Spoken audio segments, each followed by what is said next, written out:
Negeri Sembilan மாநில அரசாங்கத்தின் ஆட்சிக்குழு உறுப்பினரும் ரிப்பா சட்டமன்ற உறுப்பினருமான திரு வீரப்பன் சுப்பிரமணியம் பொங்கல் திருநாளை முன்னிட்டு 300 வறிய நிலை குடும்பங்களுக்கு பொங்கல் பொருட்கள், உணவுப் பொருட்கள் அடங்கிய கூடைகளை வழங்கினார்.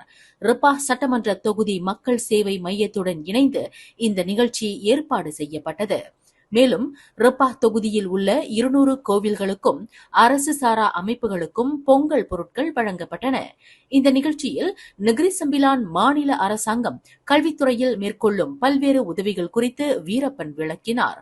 பந்துவான் அனா ஸ்கோலா, பந்துவான் அனா நெகிரி இளங்கலை பயிலும் மாணவர்களுக்கு 1000 ரிங்கிட் உதவித்தொகை, டிப்ளோமா பயிலும் மாணவர்களுக்கு 750 ரிங்கிட் உதவித்தொகை, சான்றிதழ் நிலை மாணவர்களுக்கு 500 ரிங்கிட் உதவித்தொகை, ஸ்டெம் மாணவர்களுக்கு 1500 ரிங்கிட் உதவித்தொகை, 500 முதல் நிலை தேர்ச்சி பெற்ற பட்டய கல்வி மாணவர்களுக்கான உதவித்தொகை, ஒவ்வொரு